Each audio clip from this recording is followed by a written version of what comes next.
Bienvenue sur la chaîne Esprit MMA. On se retrouve aujourd'hui dans une nouvelle vidéo dans laquelle je vais t'expliquer pourquoi tu dois arrêter d'attendre pour changer les choses.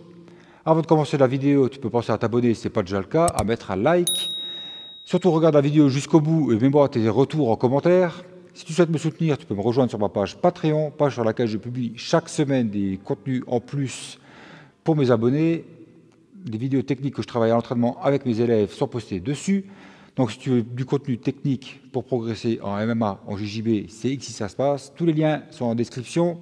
Souvent, quand je parle avec des gens autour de moi, que je leur dis « Viens essayer les sports de combat, viens, ça peut te faire du bien, ça peut changer ta vie, ça peut faire plein de choses », en fait, souvent, j'entends les mêmes excuses. Donc c'est pour ça que je voulais faire une vidéo aujourd'hui pour parler de ça. C'est que souvent, on me dit « Je vais attendre de me remettre en forme, je vais attendre... Si, je vais attendre ça, je vais attendre de travailler moins, je vais attendre d'avoir un copain pour venir à l'entraînement avec moi, et blablabla, et blablabla, et finalement, on fait jamais rien, et dans deux ans, on continuera d'attendre. Donc, ce qu'il faut se mettre en tête, c'est que peu importe le changement qu'on veut effectuer dans sa vie, si on veut se mettre au sport, si on veut manger mieux, si on veut ci ou ça ne sert à rien d'attendre le bon moment, ce qui ne sera jamais là, les gars. C'est simple, c'est aussi simple que ça. Parce qu'en fait, c'est comme j'ai une fois un collègue qui est venu me voir qui m'a dit « Manu, est-ce que tu peux m'aider à faire un programme pour perdre du poids, ici et ça ?» Je lui ai fait des petits PDF et tout, je lui ai renvoyé, je lui ai dit « Voilà, tu suis les trucs là et tu vas pouvoir perdre du poids. » Après, il m'a dit « Ouais, ben, je vais attendre la fin de l'été pour commencer à la rentrée, parce que voilà, l'été c'est chiant, parce que voilà, j'ai envie de profiter. » Ok, mais en fait, c'était il y a plus d'un an qu'il m'a demandé ça, et aujourd'hui, il n'a toujours pas démarré son putain de programme. Et il ne démarrera peut-être jamais, parce qu'en fait, on attend, et au final, on ne fait rien. Donc, c'est aussi simple que ça. Si j'avais continué à attendre que mes potes viennent avec moi, aujourd'hui, je ne ferais pas des MMA, je ne ferais pas du JB, je ne serais pas coach. Donc voilà, à un moment donné, arrête d'attendre. Arrête d'attendre sur les autres. Si tu veux faire du jiu-jitsu brésilien, tu n'as personne qui va venir t'aider. Prends ton courage à deux mains, tu prends ton sac, tu vas toquer à la porte et tu viens faire ton premier cours. C'est plus dur à faire. Une fois que tu auras un premier contact avec le club, que tu auras fait une première séance, tu auras parlé avec 2-3 gars, tu auras vu qu'il y a des gens qui sont sympas, avec qui tu t'entends bien, et ben voilà, ce sera fait. Tu viendras à l'entraînement tout le temps, tranquille, et tu auras besoin de personne pour te tenir la main. On est des grands garçons, vous êtes des grandes filles, voilà. Il n'y a pas besoin d'être accompagné, d'avoir quelqu'un, d'être tenu constamment par la main pour faire quelque chose. Ça, j'en sais très bien, parce que pendant longtemps, moi, même avec mes années de pratique en boxe française ou autre, j'avais toujours peur d'aller dans un nouveau club. Moi, je me rappelle à une époque où je voulais faire du kickboxing, et en fait, je demandais à mes potes de la boxe française, ouais, vas-y, viens avec moi, on va faire du kickboxing, on va aller ensemble et tout, ça sera toujours mieux. Ou je vois beaucoup de collègues qui veulent aller à la salle, faire de la muscu, machin, bon, c'est moins mon truc. Mais en fait, qui demandent à d'autres, vas-y, viens, on s'inscrit à deux, que ça se motive, on va ensemble, machin. Ok, c'est motivant quand on est à deux. Mais en fait, si on va à deux au début, qu'il y en a un qui est moins chaud que l'autre, au début, on va y aller à deux. Au bout d'un moment, le deuxième ne va pas venir, donc nous, on n'ira plus non plus. Et voilà. Allez, faites les choses seuls. Apprenez à faire les choses seuls par vous-même. C'est beaucoup plus facile après de faire des choses, parce qu'on sort de notre zone de confort. On apprend à faire les choses nous-mêmes, et on a de moins en moins peur de commencer de nouvelles choses seuls. Là-dessus, c'est super important d'avoir ça en tête. Parce qu'en fait, moi à l'époque, quand j'ai arrêté la boxe française, je me suis mis au foot. Parce qu'en fait, j'ai un copain de la boxe française qui s'est mis aussi au foot. Donc je dis, ouais, je vais faire comme lui. Voilà, parce que dans ma tête, c'était plus rassurant de faire ça, alors que ce n'était pas vraiment mon truc de faire du foot. Donc j'ai fait ça 1 an, je me suis blessé, en plus bêtement. Donc voilà, après, pendant ma blessure, j'ai cogité, j'ai dit, tiens, je vais aller faire de la boxe taille, parce que j'ai vu qu'il y avait un club de boxe taille qui n'était pas trop loin de chez moi. Donc je suis allé dans ce club.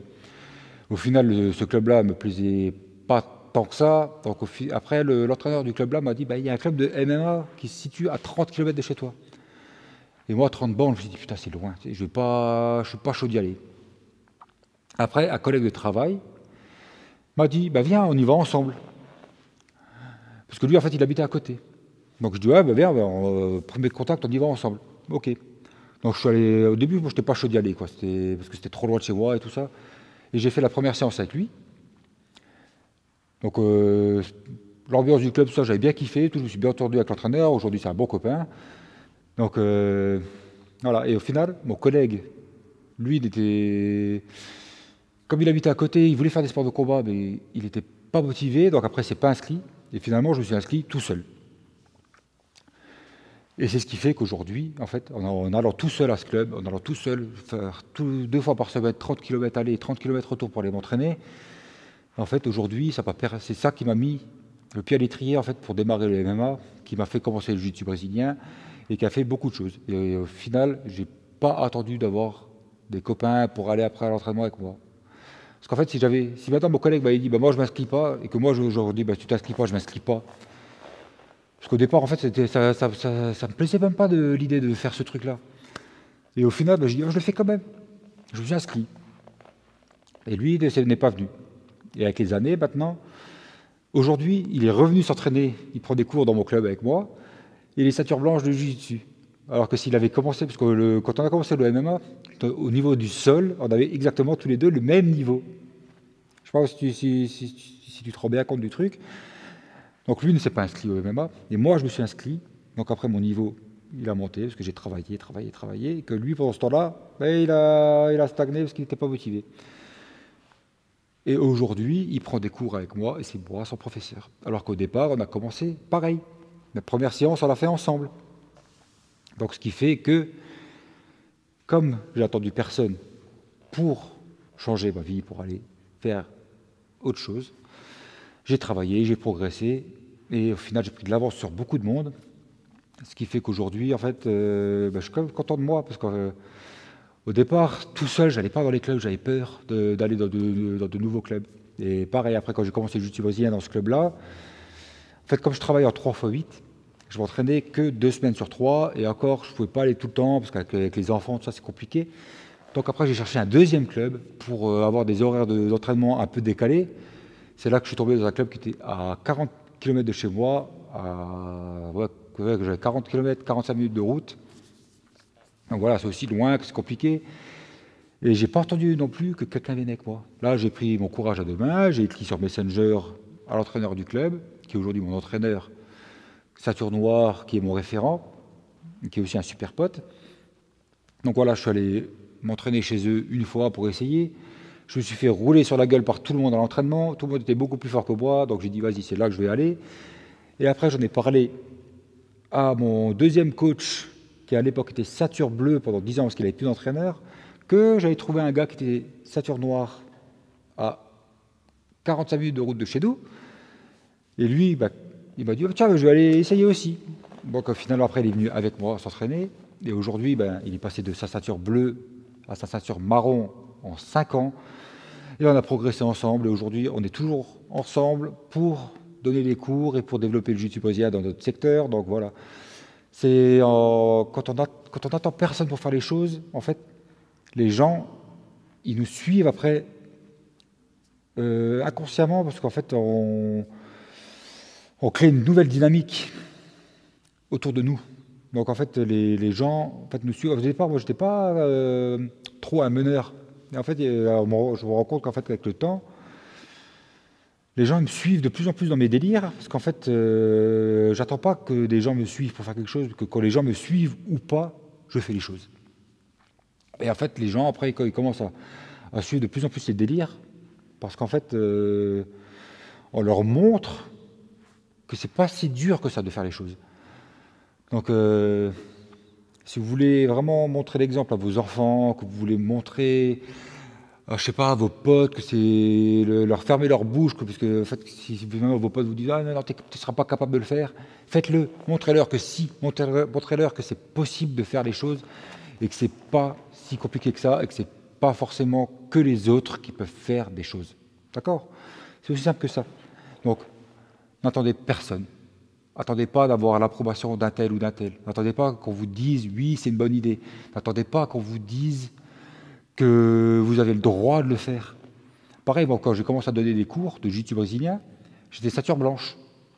Voilà, à ceinture blanche, quelle légitimité tu as à donner des cours? Tu n'en as aucune.